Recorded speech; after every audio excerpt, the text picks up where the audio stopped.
근데 김장겸은 최근에도 지금 국민의당 당대표 뽑는 전당대회를 앞두고 안철수에게 혹시 MBC가 도와줄 일 없냐라면서 연락한 사실이 확인이 됐네요. 이야, 확실히 줄을 쓰려고 애를 쓰는구나. 그러니까 야당들을 흔들어가지고 자기가 자기 그 자리 지켜보겠다는 아주 악랄한 수법이네요. 김장겸이 자기 스스로 셀프 인정을 또 한 거죠. 이명박 그 직속이라는 것을 나타내는 거죠.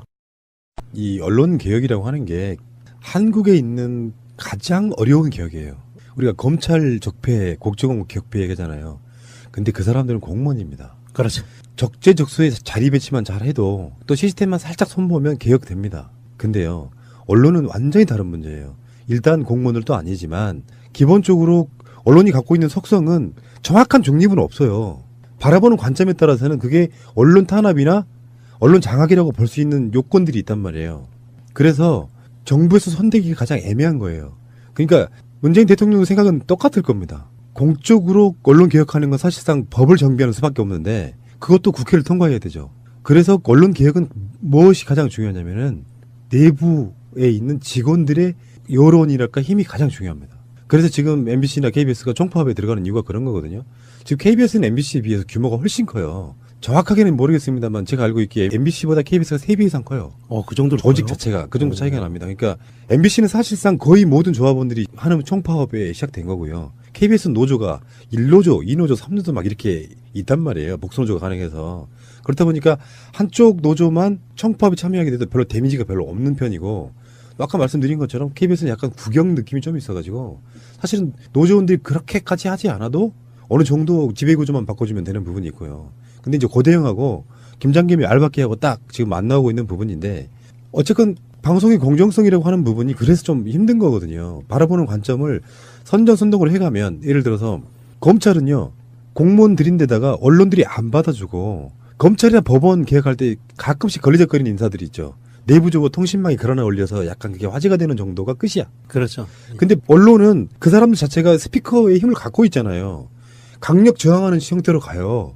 뉴스 데스크 같은데 이제 뭐 그런 식으로 대놓고는 말 못하고 문재인 정부의 언론 탄압을 자유한국당이 이야기했다 이런 식으로 이렇게. 그러니까 보통은 단신으로 갈 수 있는 것도 자유한국당 꼭지를 따로 만들어가지고 어깨걸이 딱 걸고 따옴표 해가지고 언론 탄압 중단하라 땅땅 그래놓고 그거 한 꼭지 내보내는 방식으로라도 계속 살아남으려고 그 짓거리를 하고 있는 거예요.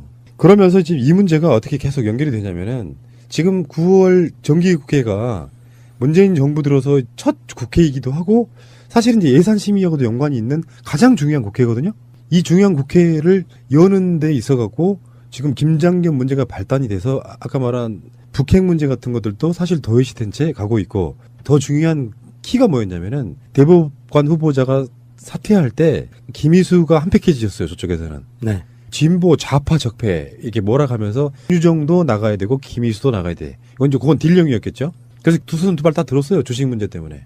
그냥 나 안 할게. 그러니까 주식이 대박을 냈다는 건 두 번째 문제였을 것 같아요. 내가 나가줌으로써 김희수 헌재 소장을 임명시켜주는 쪽으로 도움이 되려고 그만둔 측면도 있어요. 딜령이기 때문에 둘 중에 하나는 포기를 하게 되면 하나는 통과시켜주는 게 일반적인 이런 게 있잖아요. 예. 사실 김희수 헌재 소장이 뭐 대단한 굴격사가 있었던 거 아니고 굳이 말해봐야 이념 논쟁밖에 없었던 사람이기 때문에 그래서 자유한국당이 협조는 못하겠지만 국회의장이 직권 상정하는데 반발하지 않을 게까지 끝난 문제였어요. 근데 이것까지도 지금 보이콧 시켜버린 거예요. 김장겸이 도화선이 돼가지고 자유한국당은 정기국회 보이콧하게 하고 있고 뭐 좀 복잡하게 돌아가요. 하나씩 정리를 해보시자고요. 일단 김장겸은 내일 오전에 노동부에 출석하기로 했습니다. MBC에 있는 간부들 중에서 부당 노동행위로 인해서 김장겸을 제외한 나머지 필요한 그 사람들은 전부 다 조사를 받았어요. 김장겸은 나오라고 하니까 안 나와. 몇 차례 출석해달라고 했는데 안 나와. 그래서 경찰이 그러니까 노동부가 경찰에 체포해달라고 하게 되는 이런 상황이 온 거거든요. 근데 이제 김장겸을 지키기 위해서 지금 자유한국당이 가열차게 나섰습니다. 그래서 뭐 어제 나간 뭐 김의원, 김민석 방송에는 그런 이야기도 했죠. 홍준표가 당시에 정현주 사장 쫓아낼 때도 당시에 그 원내대표로서 총대를 매면서 쫓아냈던 자들이 김장겸만 해도 부당 노동행위가 상상을 초월하게 심각한 거예요. 불법적인 일을 했다는 거예요. 업무 연관성도 없는데 자리 배치해버리고 마음에 안 들면 그런 식으로 계속 하다가 결국은 쫓아내는 방식으로. 근데 그런 언론에 대놓고 지금 MBC 공영방송을 문재인 정권이 장악하려고 하고 있다 이렇게 몰고 가니까 이걸 누구도 믿는 사람은 없습니다. 적반하장이라고 표현하는 거죠. 어쨌건 김장겸이라고 하는 사람이 이제 권력의 뭐 시녀 이렇게 부르잖아요. 권력의 시녀, 개 이렇게 부르는데 평상시 때 내가 무너지면 한국당이 무너진다고 이야기하고 다녔다는 거예요. 공영방송 사장이 이렇게 말했다면 이거는 우리가 예상했던 대로 아닙니까? 지입으로 확인시켜 주는 거네요. 네. 네. 개노릇 했다는 거. 김성수 더불어민주당 의원, 이분도 MBC 출신이죠. 이분이 한 이야기를 보면 이제 왜 그런 인맥은 있잖아요. 다 뭐 비슷비슷하게 이렇게 살아온 사람들이라 인맥들 통해서 뭐 김장겸 사장이 내가 무너지면 MBC가 무너지면 자유한국당이 무너져라고 말을 했다면 법적으로는 문제가 사실 없을 수 있겠지만 도덕적으로는 어마어마한 문제잖아요. 이게 뻔히 자유한국당은 MBC를 최후의 보루라고 생각하는 거죠. 그러니까 같은 공영방송 중에 KBS하고 MBC가 결의 또 차이가 있었어요. MBC는 아예 불법 노동행위를 하면서 노조원들, 언론 공정성 외친 노조원들을 탄압했고요. 네. KBS는 교묘한 방법을 통해 가지고 같은 공영방송인데 사실 또 공영 개념이 누가 더 강해요? KBS. KBS는 느낌적으로는 국영 느낌이 나죠. 그렇죠. 네. 근데 국영 느낌이라고 말할 수는 없는 게 정파적인 느낌을 안 주려고 이사회 배분 같은 것도 여야가 공이 같이 하지 않습니까? 근데 MBC 같은 경우는 사실은 KBS보다 공영 느낌이 덜한 게 사적인 주주들이 굉장히 많이 있어요. 그중에 대주주가 방송문화진흥원이에요. 박문진. 근데 MBC 자체가 지상파이다 보니까 사실은 SBS도 사실은 마찬가지인 걸로 알고 있는데 SBS는 거의 공적 자금이 투여가 되지 않습니다. 전파만 공적 개념을 쓰는 거지. MBC 같은 경우는 정부에서 내려주는 지원금이 있는 거예요. 우리나라의 대학들이 대부분 그런 경우잖아요. 특히 국립대 같은 경우, 국립대는 국립대니까 그렇다 치더라도 일반 대학들도 교육이 국가가 해야 될 일 중에 하나이기 때문에 대학에다가 지원금을 내려줘요. 운영하게 만들어주는 것처럼. 근데 그 공영방송이 특정 정파의 편을 들고 다닌다는 것 자체는 심각한 문제죠. 근데 그게 이제 흔히 말하면 공정성이라고 하는 게 그런 거예요. 저쪽에서 보기엔 정권 가진 사람들이 입장에서는 피해의식이 좀 있을 수밖에 없는 부분도 없지 않아 있어요. 정의당이 정권을 잡아본 적이 없는데 박근혜 정권 시절에는 박근혜 편 MBC 이렇게 말하는 건 있을 수 있다고 생각해요. 자유한국당은 사실은 그런 말할 자격이 애초에 없는 거죠. 언론을 다 망가뜨린 주범이었잖아요. 오늘 자유한국당이 검찰청도 가고 방송통신위원회도 갔어요. 네. 가서 좌판 깔아놓고 누워버리는 거예요. 간단히 말하면. 얘들 특기잖아 이게. 국회에서는 대북결의안을 표결을 하고 있는데 관광버스 빌려서 단체로 그지랄하고 다니고 있어요. 이게 뭐 하는 짓들인지 모르겠어요. 지금 뭐가 중요한 건지도 모르고 지금 대한민국을 주변으로 세계 열강들이 지금 이 핵폭탄이라는 걸 이슈 하나를 어떻게 돌아가고 있는지 전혀 관심이 없어요. 안보는 보수래매. 그것도 아니야. 뭐 하자는 건지 모르겠어요. 그게 개념도 없어요. 네, 김장겸 하나 살리자고 좀 나라를 팽개치고 있어요, 얘네들은. 근데 그거는 약간 좀 너무나 당연한 얘기고 오늘 아침에 나간 방송에는 또 열받네요. 아침에 서버에다가 파일 올리다가 정말 11시부터 업로드를 하고 있었어요. 어젯밤에. 되겠지 하고 보니까 시간이 7시간 없어. 8시간 동안 그러고 있었어요. 뒷목이 땡겨가지고 어쨌건 그러니까 아침에 나간 방송에 그런 비슷한 얘기가 나오는데 민심이 정말 안 움직이니까 뭔 짓을 안 움직여. 가끔씩 문재인 대통령에서 나오는 인사의 잡음 같은 게 좀 있기도 해. 근데 지지율 조사를 해보면 별로 차이가 안 나. 그래서 왜 오늘 아침에 나간 방송에 지역감정 얘기가 나오잖아요.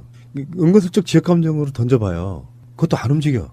이걸로 한번 해보면 건수 하나 물었는데 이거 얘네들 생각은 이럴 거예요. 내가 홍준표라고 생각 한번 해볼게요. 이런 생각일 거라고. 정권 바뀌어가지고 방송을 장악해야 문재인 정권이 성공한다고 생각한다. 그래서 지금 저 사람들은 정말 아무것도 아닌 걸로 방송사 사장이 직원들 인사조치 조금 한 걸로 어떻게 체포영장을 내리냐 그러면서 거짓말을 했어.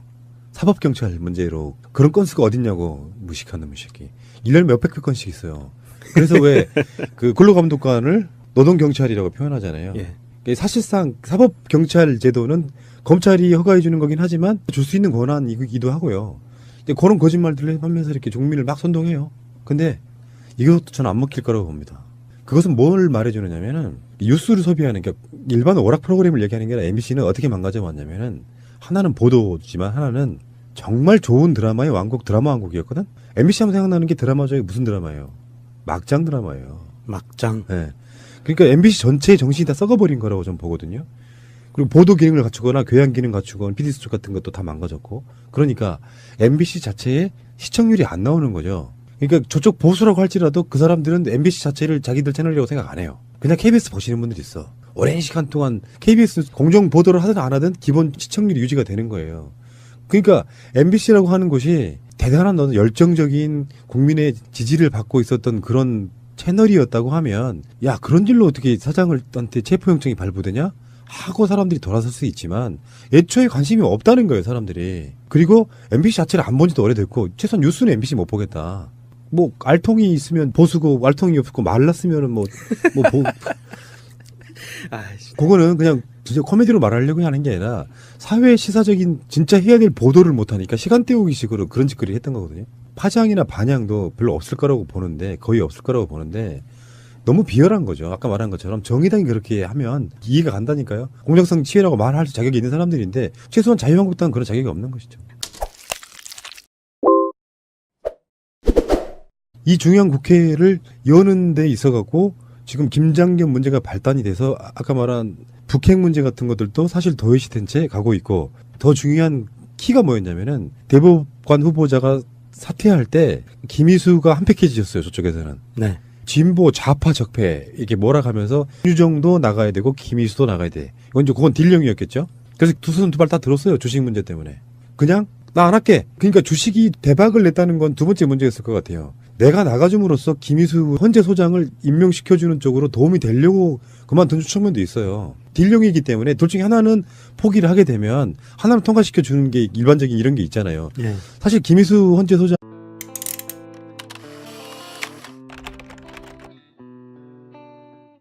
근데 김장겸은 최근에도 지금 국민의당 당대표 뽑는 전당대회를 앞두고 안철수에게 혹시 MBC가 도와줄 일 없냐라면서 연락한 사실이 확인이 됐네요. 이야, 확실히 줄을 쓰려고 애를 쓰는구나. 그러니까 야당들 흔들어가지고 자기가 자기 그 자리 지켜보겠다는 아주 악랄한 수법이네요. 김장겸이 자기 스스로 셀프 인정을 또 한 거죠. 이명박 그 직속이라는 것을 나타내는 거죠. 이 언론 개혁이라고 하는 게 한국에 있는 가장 어려운 개혁이에요. 우리가 검찰 적폐, 국정원 격폐 얘기하잖아요. 근데 그 사람들은 공무원입니다. 그렇죠. 적재적소에 자리 배치만 가끔씩 걸리적거리는 인사들이 있죠. 내부적으로 통신망이 걸어나 올려서 약간 그게 화제가 되는 정도가 끝이야. 그렇죠. 근데 언론은 그 사람들 자체가 스피커의 힘을 갖고 있잖아요. 강력 저항하는 형태로 가요. 뉴스 데스크 같은데 이제 뭐 그런 식으로 대놓고는 말 못하고 문재인 정부의 언론 탄압을 자유한국당이 이야기했다 이런 식으로 이렇게. 그러니까 보통 단신으로 갈 수 있는 것도 자유한국당 꼭지를 따로 만들어가지고 어깨걸이 딱 걸고 따옴표 해가지고 언론 탄압 중단하라 땅땅 그래놓고 그거 한 꼭지 내보내는 방식으로라도 계속 살아남으려고 그 짓거리를 하고 있는 거예요. 그러면서 지금 이 문제가 어떻게 계속 연결이 되냐면은 지금 9월 정기국회가 문재인 정부 들어서 첫 국회이기도 하고 사실은 이제 예산심의하고도 연관이 있는 가장 중요한 국회거든요. 잘해도 또 시스템만 살짝 손보면 개혁됩니다. 근데요. 언론은 완전히 다른 문제예요. 일단 공무원들도 아니지만 기본적으로 언론이 갖고 있는 속성은 정확한 중립은 없어요. 바라보는 관점에 따라서는 그게 언론 탄압이나 언론 장악이라고 볼 수 있는 요건들이 있단 말이에요. 그래서 정부에서 선택이 가장 애매한 거예요. 그러니까 문재인 대통령 생각은 똑같을 겁니다. 공적으로 언론 개혁하는 건 사실상 법을 정비하는 수밖에 없는데 그것도 국회를 통과해야 되죠. 그래서 언론 개혁은 무엇이 가장 중요하냐면은 내부에 있는 직원들의 여론이랄까 힘이 가장 중요합니다. 그래서 지금 MBC나 KBS가 총파업에 들어가는 이유가 그런 거거든요. 지금 KBS는 MBC에 비해서 규모가 훨씬 커요. 정확하게는 모르겠습니다만 제가 알고 있기에 MBC보다 KBS가 3배 이상 커요. 그 정도로 조직 커요? 자체가 그 정도 차이가 납니다. 그러니까 MBC는 사실상 거의 모든 조합원들이 하는 총파업에 시작된 거고요. KBS는 노조가 1노조, 2노조, 3노조 막 이렇게 있단 말이에요. 복수노조가 가능해서. 그렇다 보니까 한쪽 노조만 총파업에 참여하게 돼도 별로 데미지가 별로 없는 편이고 아까 말씀드린 것처럼 KBS는 약간 국영 느낌이 좀 있어가지고 사실은 노조원들이 그렇게까지 하지 않아도 어느 정도 지배구조만 바꿔주면 되는 부분이 있고요.